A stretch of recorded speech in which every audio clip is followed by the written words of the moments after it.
que fala da realidade do arrebatamento. Irmãos, esse é o nosso maior desejo, não é? Amém. Nós ansiamos por esse dia em que o Senhor vai vir buscar a igreja. Vamos ler aqui a revista, né?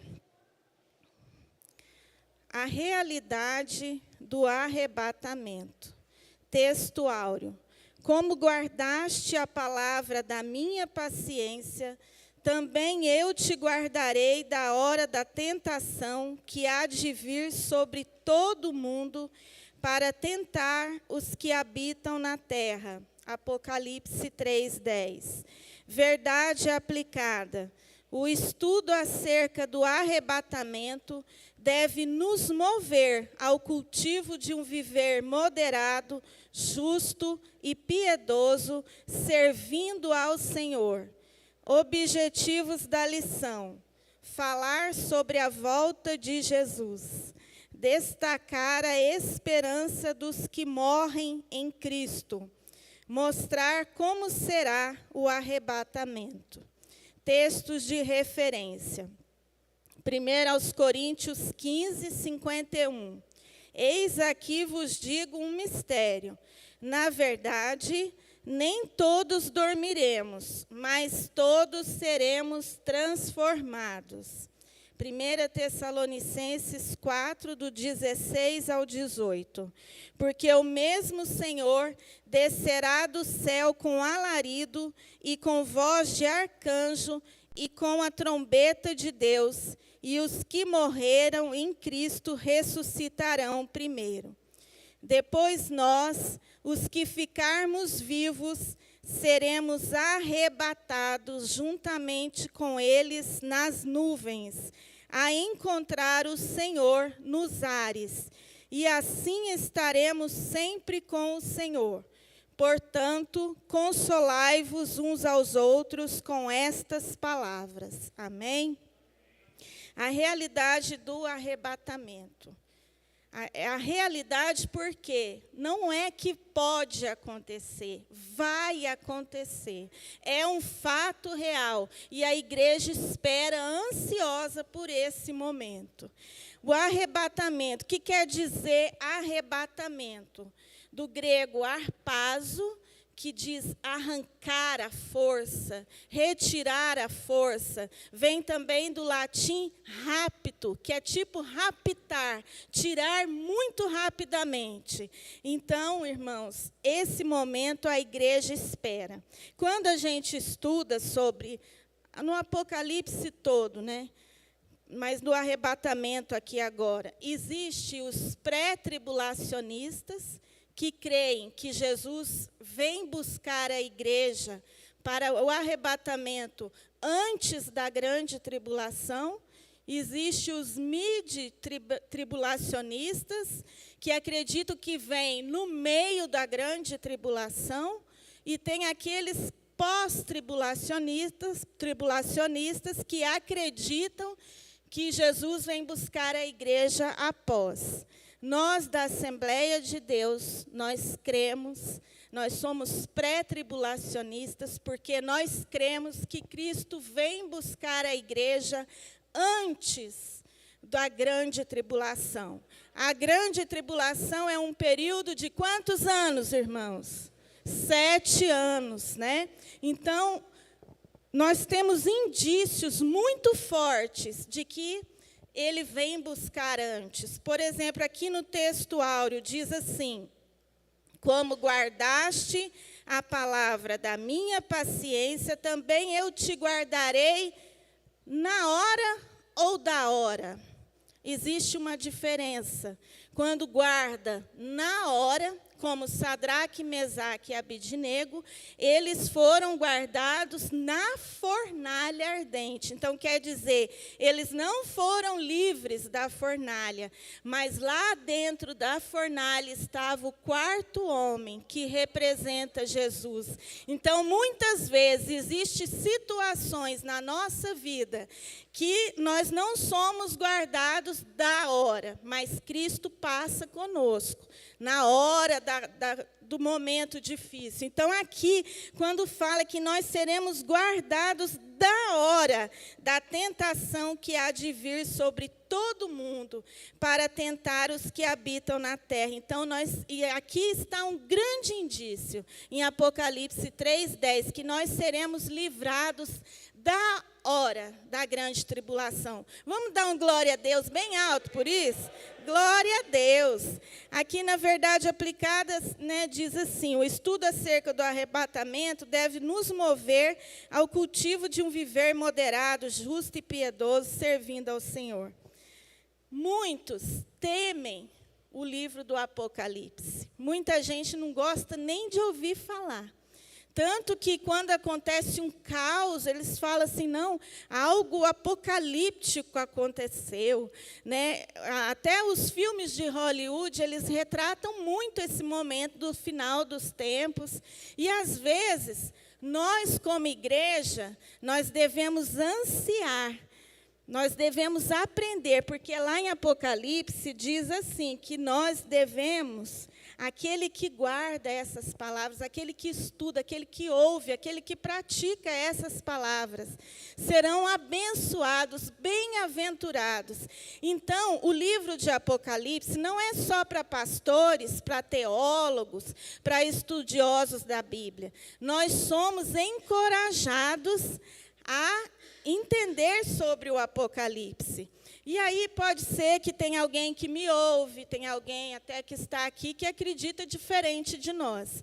Mas uma coisa é certa, todos os cristãos acreditam que Jesus vem. Ele vem estabelecer o seu reino, e é isso que importa. No momento que nós estávamos ali louvando a Deus e dizendo, venha o teu reino sobre nós.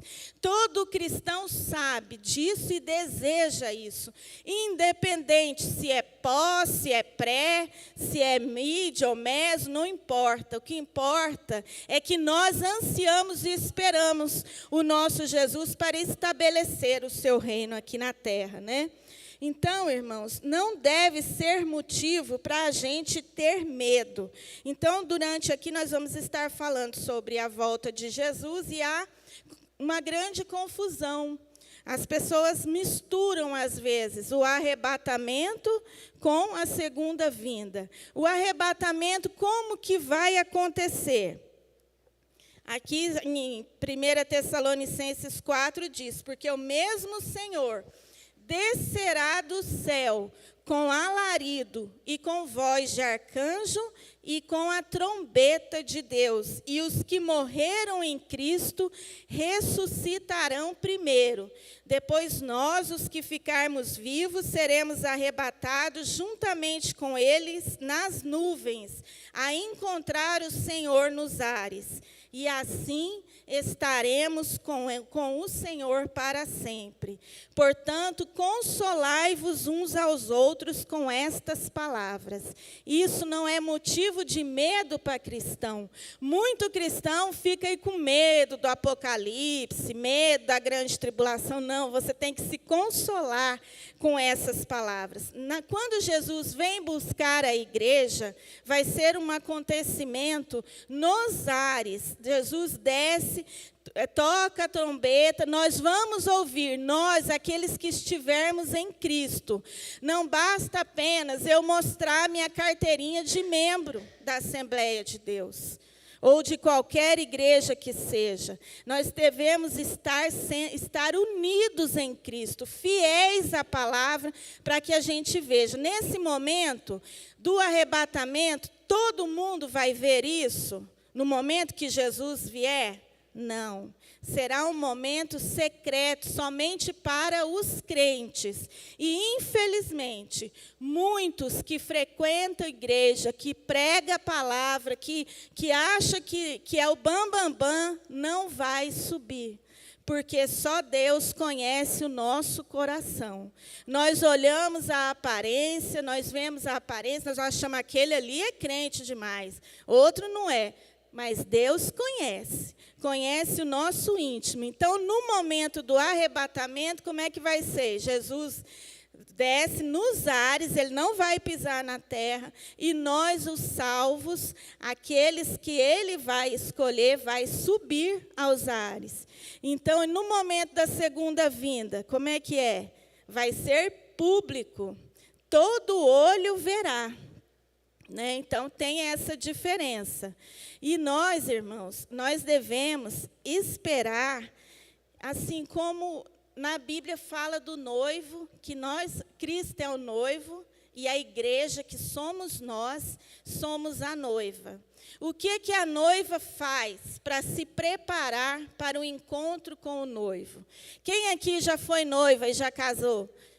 Aqui, se prepara, não é? Se arruma, e ela emagrece para ficar mais bonita no vestido. Ela quer mostrar o melhor para o noivo. Aí, irmãos, a gente não pode viver sem nos preparar para esse momento. Todo encontro, todo evento importante exige uma preparação, não é verdade? Quando quem aqui é advogado, já fez a OAB, não teve que preparar? Teve que estudar, teve que preparar. Quem aqui já fez um vestibular para passar na faculdade? Você não se preparou para esse evento? Você teve que estudar, se preparar. Até mesmo nós, donas de casa, para fazer uma receita, primeiro eu tenho que ver, preparar tudo que tem, se eu tenho todos os utensílios, todos os ingredientes para preparar essa receita.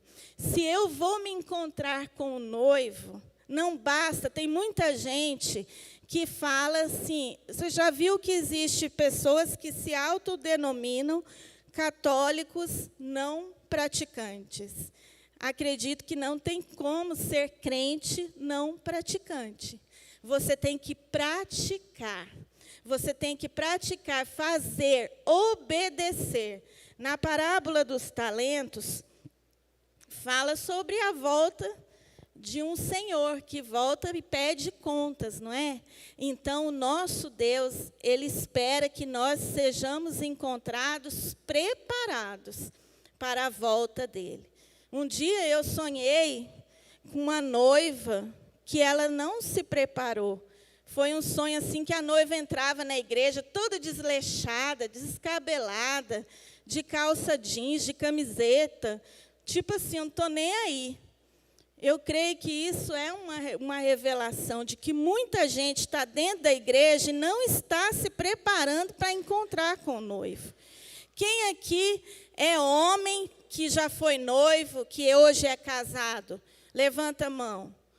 Você se casaria com uma mulher que dissesse assim para você, uma noiva? Não, eu estou esperando meu noivo, eu vou casar, mas não vou ser totalmente fiel, não.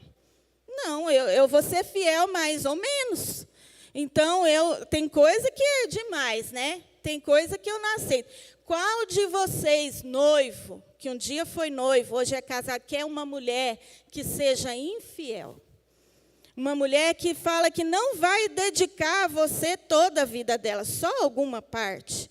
Eu creio que nenhum de vocês ia pular fora, não é verdade? Então, da mesma maneira, Jesus espera uma igreja purificada pela palavra, uma igreja que espera, que se prepara. Nós somos falhos, mas nós temos a viva esperança da vida eterna e nós vivemos para isso. Não é verdade? Então, vamos aqui para frente. O arrebatamento, irmãos, ele vai ser algo, eu imagino como que vai ser. O mundo após o arrebatamento. Vocês já assistiram um filme, teve aquela novela Apocalipse, né? Lá na Record, que mostrou alguma coisa, eles aumentam para ter, porque tem a licença poética, para poder fazer para fazer uma novela, fazer um filme, precisa de ter alguma romantização, né? Mas é muito bonito a hora do momento que eles retratam o arrebatamento. Como vai ser esse momento? As pessoas que Jesus vem e arrebata, ninguém vai ver. Vai ser muito rápido, é uma questão de milésimo de segundo. A mãe que estiver grávida e ela não subir, a barriga, o ventre vai ficar vazio, porque a criança vai. Aquelas crianças que a mãe está carregando no carrinho, porventura ela não sobe, fica só o carrinho. Cadê a criança? Né? Aqueles que estão dirigindo, imagina, no trânsito, aquele monte de acidente, aviões vão cair, acidente de trânsito, porque aquele foi arrebatado. E o mundo não vai entender isso. O mundo não sabe. Imagina o que eles vão falar. Ah, foi extraterrestre que levou essas pessoas. Ainda vão dizer assim, não, essas pessoas que foram é porque estava atrapalhando aqui mesmo, foi bom. Mas não vai ter como eles falar isso das crianças. Por que as crianças foram? Então, vai ser muito estranho a hora que a pessoa vê isso, e vai ser muito rápido. Aí vai sair nos telejornais, nos jornais, todo mundo falando, sumiu milhões de pessoas. E aí vai se instaurar um caos. Né? Então, as pessoas vão ver e vão pensar assim, por que eles sumiram? Agora, imagina a dor daquele que era um crente, que não era tão crente assim, que ele ficava ali, não era crente, era um simpatizante do Evangelho. Sabia que agora tem isso? Simpatizante do Evangelho. Jesus vem buscar a sua igreja. Eu e você sozinhos não somos igreja, irmãos. Nós somos igreja porque nós somos um grupo de pessoas que aceita a Cristo, que vive, prega a palavra. E hoje em dia tem muita gente desigrejado. Você já ouviu falar esse termo? Quem já ouviu falar? Crente que não quer mais congregar. Pessoas que... Com a pandemia, a gente teve que aprender uma nova realidade. Nós tivemos cultos online. Muitas vezes as pessoas brincavam assim lá no WhatsApp, falavam, quando voltar à igreja, eu vou voltar pulando, alegre para a igreja. Só que tem gente que não voltou até hoje. A pandemia praticamente acabou, graças a Deus nós estamos sem máscara. Eu estou feliz porque eu estou conhecendo uns irmãos que eu nunca vi eles sem máscara. Alguns clientes na loja. Falei, nossa, ele é diferente, eu imaginava ele diferente. Tem alguns irmãos aqui que eu só conhecia de máscara. Então, irmãos, a gente tem que ver isso. Estar preparados e saber esse momento. Então, imagina esse crente que eu estava falando. Ele olhar e falar, nossa, era verdade. Era verdade, o irmão pregou para mim, o evangelista Edivan pregou para mim, eu não acreditei. Meu Deus, eu não acreditei, meu pai, minha mãe falou para mim, eu não acreditei. E era verdade. E essas pessoas, eles vão crer verdadeiramente e eles vão pregar na grande tribulação. E eles vão viver, eles vão ter que pagar com a própria vida. Muitas vezes, a pessoa vai falar assim, ou você nega a Cristo, ou eu vou matar seu filho, eu vou decapitar você, e você vai ter que preferir a morte. Porque agora, Jesus vem como Salvador. Jesus é o nosso advogado. Ele é o nosso Salvador. Mas naquele dia, na sua segunda vinda, ele virá com um corpo glorificado. E ele virá para ser o juiz de toda a terra. Então, agora é o momento. Agora é a hora. Irmãos, e meu coração dói de pensar... Por exemplo, né, eu tenho filho que não está nos caminhos do Senhor. Isso dói, você pensar assim, você sabe o que vai acontecer. Mas nós temos que crer firmemente que quem convence é o Espírito Santo. Nós temos que entregar, como a missionária Alessandra acabou de falar aqui. Nós temos que entregar, porque às vezes a gente quer fazer do nosso jeito, nós queremos ajudar a Deus, né? E não é dessa forma. Então, irmãos, que nós não sejamos aqueles, como o pastor Luiz citou aqui na aula dele, o quase crente. Eu quase subi, eu quase fui arrebatado, eu quase entreguei o dízimo, eu quase evangelizei. Nós temos que tirar o quase da nossa vida, porque o tempo é agora, não tem mais tempo. Irmãos, e aproveitando aqui, nós vamos ler aqui que nós já lemos, né, em 1 Tessalonicenses. O povo lá de Tessalônica, você sabe que na época da igreja primitiva, eles esperavam uma volta de Cristo para amanhã. Eles ficavam esperando o tempo todo que Jesus ia voltar. Eles tinham aquela esperança muito viva no coração deles. Aí começou assim. Eles sofreram uma perseguição, porque eles tinham o imperador que queria que eles adorassem eles não fariam isso, porque eles eram cristãos, só Deus pode ser adorado. Então, eles sofreram perseguição. E aí, muitos morreram, e eles ficavam preocupados, assim, meu Deus, e Jesus não está voltando, e está demorando, não está voltando, e aí, o que eu faço? E se eu morrer e Jesus não voltar? E se eu morrer? E o meu pai e minha mãe que morreu, eles criam em Jesus. E agora? O que a gente vai fazer? E naquela época, na cultura pagã, eles não acreditavam em vida após a morte. Mas os crentes tanto acreditavam que a saudação da igreja primitiva era Maranata. Ora vem, Senhor Jesus. Eles se cumprimentavam assim. Eles criam. Paulo acreditava o tempo todo que Jesus ia voltar a qualquer momento. Podia ser, inclusive, eu acredito que pode ser hoje, pode ser amanhã, pode ser mais tarde, né? E nós devemos acreditar o tempo todo. Então, o que Paulo faz? Paulo escreve para essa igreja. Vamos ler lá na Bíblia, 1 Tessalonicenses 4, para ver o jeito que Paulo falou lá com eles. E hoje em dia, a gente vive a mesma situação, não é? Não tem muita gente que zomba, que fala assim, Jesus, desde quando eu era menino, minha mãe fala que Jesus vai voltar. Eu já estou com 50, 60 anos e não voltou. Não vai voltar. Infelizmente, tem gente que prega, tem pastores, tem gente que conhece a palavra e fala que Jesus não vai voltar. Isso é um absurdo, isso é uma heresia, porque é uma promessa, e essa promessa vai ser cumprida na nossa vida, né? 1 Tessalonicenses. Então, o contexto que a gente deve saber aqui era uma igreja que estava sendo perseguida, muitos estavam sendo mortos. E aí Paulo vai e escreve para eles, né? Dizendo assim, ver aqui, da onde que eu vou ler. Do 13, 4:13. Não quero, porém, irmãos, que sejais ignorantes acerca dos que já dormem. Os que já dormem aqui é tipo um eufemismo. Quer dizer, igual a gente fala assim, partiu dessa para melhor, né? Quer dizer que morreram. Para que não vos entristeçais como os demais, que não têm esperança. Irmão, você já foi em velório de crente e velório de quem não é crente? É totalmente diferente. No velório do crente, a gente sofre. Mas o crente, quando morre, ele não dá um adeus, ele dá um até breve. Então, a morte não é o fim. Tudo não acaba ali naquele caixão. Então, nós temos essa viva esperança da vida eterna, né? Então, o que ele queria ensinar, assim, que não estariam em prejuízo aqueles que morreram em Cristo, do que aqueles que estavam vivos.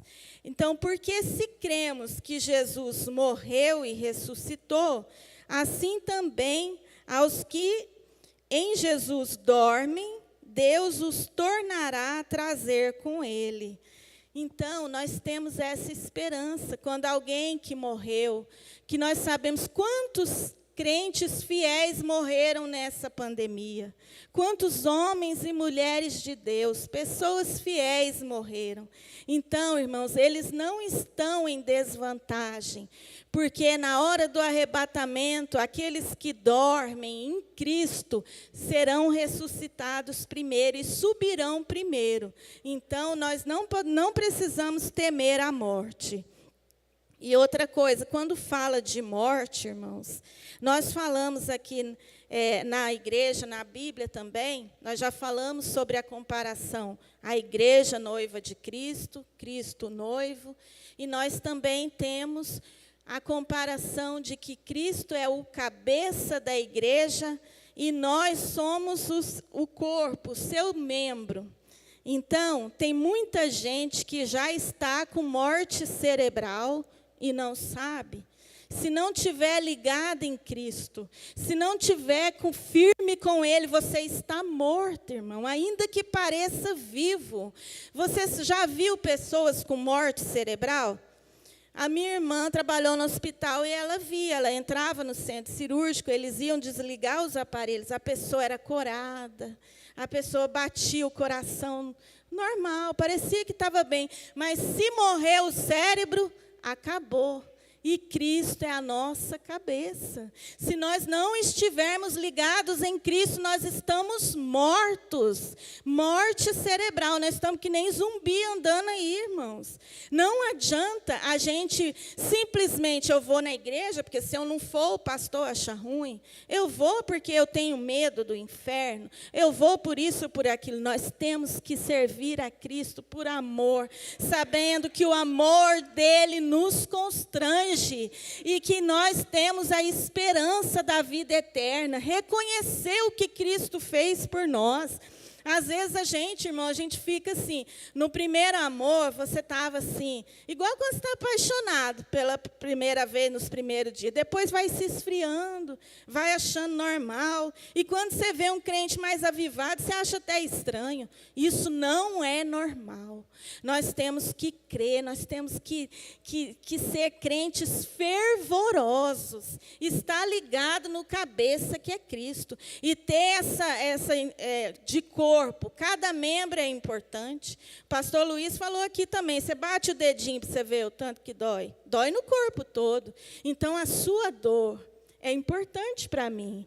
A minha dor é importante para você, porque nós somos corpo. Nós estamos juntos, então vai afetar. Um membro afeta todo o resto. Né? Às vezes você está com problema de saúde, você está com problema nos rins, mas vai afetar todo o corpo. Então, nós temos que ter esse senso de igreja, de corpo de Cristo. Parar de pensar só em nós, só no que é meu. Nós temos que olhar para o outro e olhar com compaixão, sabendo que nenhum membro é mais ou menos importante. Né? Então, aqui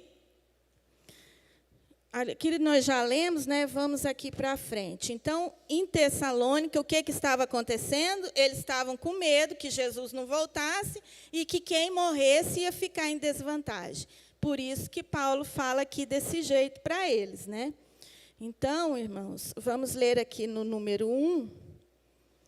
A esperança para os que morrem em Cristo, o firme fundamento da nossa fé, a base da nossa fé é a palavra de Deus. E a palavra de Deus, ela afirma que Cristo morreu e ressuscitou ao terceiro dia e vivo está. E Ele virá buscar a sua igreja. Então, irmãos, o nosso firme fundamento é Cristo, porque Ele ressuscitou. Nós também vamos ressuscitar.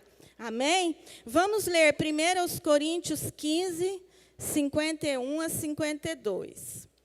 Se puder projetar aí para os irmãos ver. 1 Coríntios 15, 51 a 52. Eu vou ler e peço que os irmãos me acompanhem. Eis aqui vos digo um mistério. Na verdade, nem todos dormiremos. Por que fala nem todos dormiremos? Porque vai ter uma geração de crente que não vai morrer. E essa geração pode ser a nossa.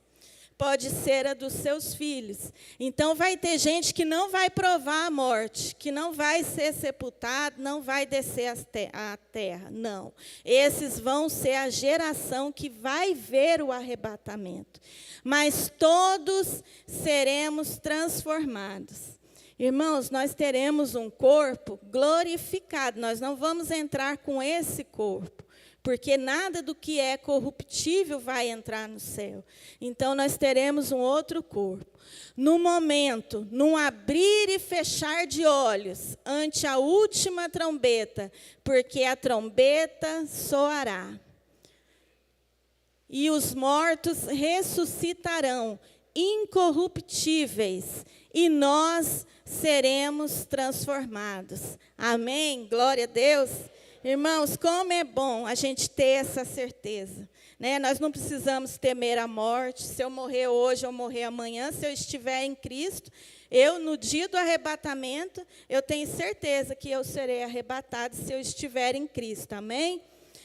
1.1, Cristo, as primícias dos que morrem. Quando fala aqui da palavra primícias, a gente lembra da época das colheitas, da festa das primícias, né? Vamos ler lá em Levítico 23, 10, 11. Levítico 23, 10, 11.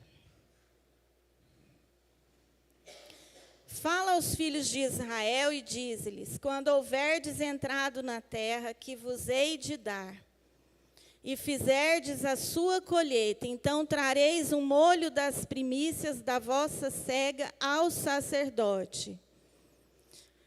E ele moverá o molho perante o Senhor para que sejais aceitos. Tá certo até aí? Então, irmãos, quando eles colhiam, eles plantavam, depois eles iam dedicar os primeiros feixes da colheita para o Senhor e levava até os sacerdotes. Dizem que, como não tinha plantação como hoje, não plantava tudo de uma vez. Aí tinha, assim, no campo, o dono daquela plantação, ele ia, olhava qual que eram os ramos que estavam mais amarelados, que eram os primeiros, marcava eles, tipo com uma fita vermelha.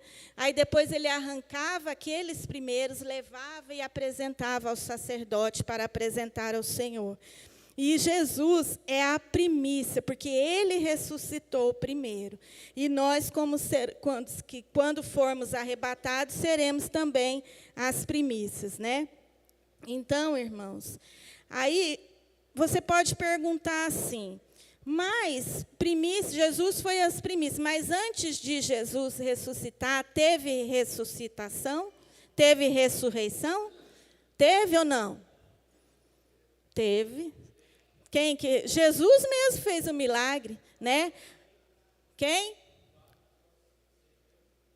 Esse já é um outro caso, já tem uma interpretação assim que agora não dá para entrar nisso, né? Nós vamos falar de pessoas. Quem que foi uma pessoa que Jesus ressuscitou? Todo mundo sabe. Lázaro, o filho da viúva de Naim, não é verdade? A filha de Jairo. Teve N que ressuscitaram, mas diferente. Se alguém perguntar para você, você vai saber responder. Jesus ressuscitou para a vida eterna. Os que ressuscitaram antes, ressuscitaram e morreram depois. Então, a diferença está aí. E muita gente questiona isso daí, por isso que eu perguntei, né? Então, irmãos, a morte do ser humano, existe a segunda morte, a morte física, né? É a primeira morte, mas a pior morte é quando o homem se separa de Deus. O homem se separa de Deus, existe a morte espiritual. E quando isso acontece na vida eterna, aí é morte eterna, é eternidade longe de Deus. E tem gente que quer amenizar isso aí que a palavra fala. Tem aquelas pessoas que são aniquilacionistas, que falam que a eternidade não é tão eternidade assim, vai chegar um ponto que vai parar. Não existe. Eternidade não tem começo, não tem fim, é eternamente. E tem os universalistas, que acreditam que Deus é tão bonzinho, mas tão bonzinho, que até Satanás vai ser salvo no final das contas. Não é verdade. Não seria nem justo, né? Então, irmãos, o nosso Deus, Ele é misericordioso. Ele tem compaixão por nós, mas Ele é fogo consumidor. Pastor. Sim, eu ia falar. Sim, o que o pastor está falando aqui É quando Jesus morre, né? Vamos ler lá, eu acho que, pastor, está em Mateus 27, 50. Coloca aí para nós. Quando Jesus morre, olha o que acontece. Mateus 27, 50. Vamos ler. Existe essa ressurreição aí. Esses ressuscitaram para a vida eterna. 27, 50. Vamos ler Mateus 27, 50? Pode colocar aí de novo. Obrigada. 50. 27, 50. Mateus, acho que está dando um problema lá. Deixa eu achar aqui. Mateus 27 foi. E Jesus, quando Jesus estava na cruz, e Jesus clamando outra vez com grande voz, rendeu o Espírito. Vamos para frente. E eis que o véu do templo se rasgou em dois, de alto a baixo. Por que o véu do templo, quando se rasgou? Existe um lugar que era o lugar santíssimo, que ficava do outro lado do véu. Não é um véuzinho igual a gente conhece, não. Era uma cortina grossa. Pode deixar aí que nós vamos continuar lendo. Que se rasgou, então quer dizer, o véu se rasgou, aquilo que separava eu de Deus, que lá dentro do santíssimo lugar só entrava o sacerdote, o sumo sacerdote, uma vez por ano. Agora nós podemos entrar na presença do Pai no momento que nós queremos. Nós somos reconciliados, existia um abismo que nos separava do Pai, mas Jesus nos reconciliou através da cruz. Vamos para frente, 51. É o 51, irmã, para terminar. E tremeu a terra, e fenderam-se as pedras. Vamos. E abriram-se os sepulcros, e muitos corpos de santos que dormiam foram ressuscitados. Vamos para frente. E saindo dos sepulcros, depois da ressurreição dele, entraram na cidade santa e apareceram a muitos. Vamos para frente. E o centurião e os que com ele guardavam a Jesus, vendo o terremoto e as coisas que haviam sucedido, tiveram grande temor e disseram: verdadeiramente, este era o Filho de Deus. Então, como Cristo falava que ia ressuscitar, sabe o que eles faziam? Falou assim, não, vocês vão ficar de guarda lá no sepulcro, porque eles vão arrancar o corpo dele de lá, e depois vão falar que ele ressuscitou. Então, vamos fazer tudo certinho para ver, para que isso não aconteça. E mesmo que eles viram o que aconteceu, e esses aí que presenciaram, até se converteram, porque falou, verdadeiramente, esse é o Filho de Deus. E essas pessoas que ressuscitaram apareceram a muitos lá na cidade, como testemunhas. Então, irmãos, e muitas vezes eles falam que Jesus não ressuscitou, sabendo que é uma mentira, porque eles têm provas de que Jesus ressuscitou, né? Tanto que ele ressuscitou, que ele andou também por quantos dias, pastor? 50 dias, 40 dias Jesus andou e as pessoas viram que ele era Deus, só que com o corpo glorificado. E outra coisa, irmão, muitas vezes as pessoas têm uma imagem de Jesus, aquele coitadinho, que nasceu na manjedoura, aquele todo que apanhou, que estava sangrando, como uma imagem de derrota, mas foi a nossa maior vitória.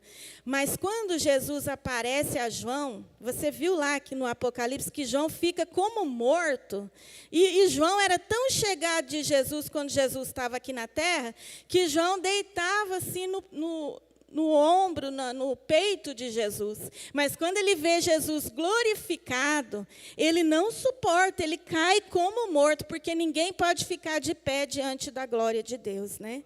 Amém? Nossa, a hora passa rápido, hein? Então, 1.2, a ressurreição dos mortos no contexto dos crentes em Tessalônica, foi o que eu já falei.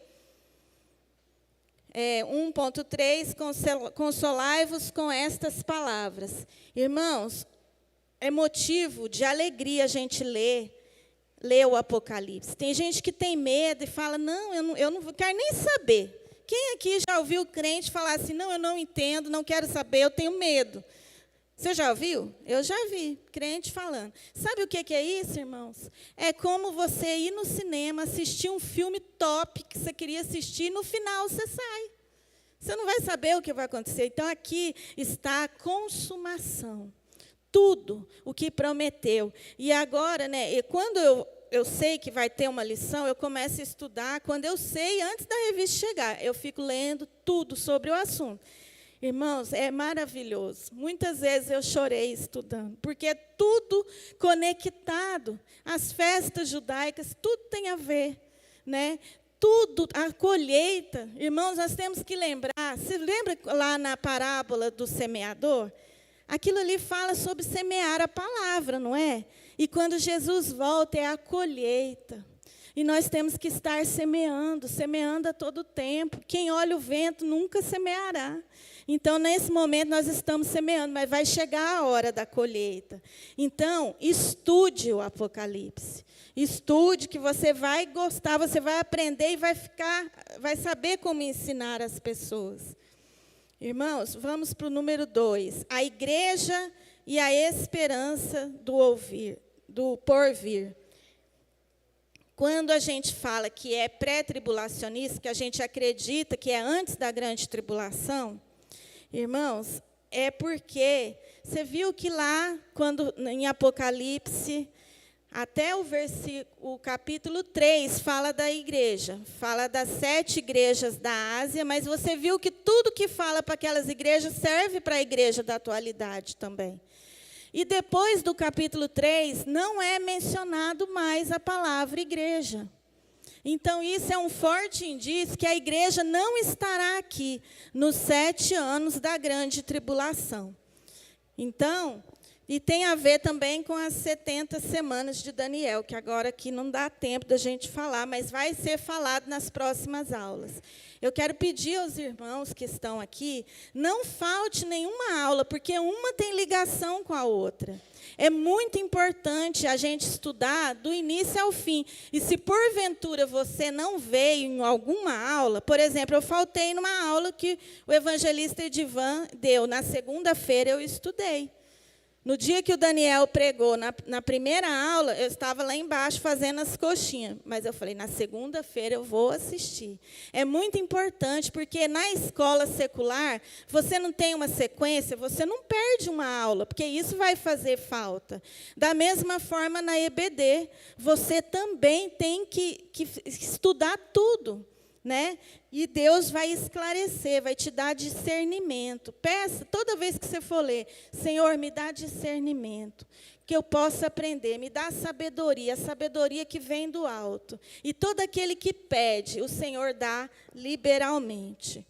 Aí, vamos ler aqui, no 2.2, não precederemos os que morrem, nós já até falamos. Vamos ler João 15, do 4 a 7. Nós devemos estar em Cristo. Não dá, né? Todos seremos transformados. Nós teremos um corpo glorificado. No 3 fala sobre o mistério do arrebatamento, que nós já falamos que será extremamente rápido. Então, não vai dar tempo de você falar, Jesus, deixa eu me preparar. Não, Jesus, eu vou orar, deixa eu ajoelhar aqui para mim ser perdoado. Vai ser tão rápido, por isso que você tem que estar esperando. Vai ser como quando o ladrão vem, ele não te avisa. Eu vou na tua casa hoje, vou pegar lá o que você tem. Não, mas ele nos alerta para que nós sejamos vigilantes o tempo todo, né? E vai ser um caráter inesperado. Ninguém vai estar esperando. E como fala lá na Bíblia, diz assim, como nos dias de Noé. Como que era nos dias de Noé? O povo zombava, falava, Noé é besta, nunca nem choveu e ele está fazendo uma arca. Mas o Noé é tonto, né? E aí, quem que foi salvo? Noé e a sua família. Então, nós devemos ficar firmes, vigiar, estar esperando o Senhor para amanhã, para hoje. Por exemplo, pode chegar aqui agora e ter a certeza que não é religiosidade, não é carteirinha de membro, que vai fazer com que você suba. O que vai fazer com que você suba é você estar ligado nele. É você ter relacionamento com ele, né? Então, a gente tem que se preparar. Eu quero ler aqui só em Daniel 9, 24, que não vai dar tempo de explicar muito, mas para você ver que toda a Bíblia tem conexão, né? 9, 20, a partir do 24, Daniel diz assim: 70 semanas estão determinadas sobre o teu povo e sobre a tua santa cidade, para cessar a transgressão e para dar fim aos pecados e para expiar a iniquidade e trazer a justiça eterna e selar a visão e a profecia e para ungir o Santíssimo. Sabe e entende, desde a saída da ordem para restaurar e para edificar a Jerusalém, até o Messias, o príncipe, haverá 7 semanas e 62 semanas. As ruas e o muro se reedificarão, mas em tempos angustiosos. Irmãos, eu não vou nem terminar, mas eu quero te convidar para, na semana que vem, você assistir a próxima aula, que vai falar da grande tribulação. Então, você vai entender o que vai acontecer após o arrebatamento. E, em nome de Jesus, eu e você não vamos estar aqui para contar a história, amém? Vamos levantar e fazer uma oração e clamar a Deus para que toda a igreja venha se render e saber que o nosso Senhor vem nos buscar. Nós devemos nos preparar. Senhor, meu Deus e meu Pai, abençoa a tua igreja. Nós estamos aqui esperando, aguardando, Senhor, o arrebatamento. Pai, em nome de Jesus, que nós possamos ajudar a levar o maior número de pessoas. Tem misericórdia daqueles, Pai, que não estão alertas, Pai. Que o Senhor venha tocar no coração de cada um. Abençoa, Senhor, cada família aqui representada, Senhor. É o que nós te pedimos em nome de Jesus. Deus abençoe os irmãos. Amém.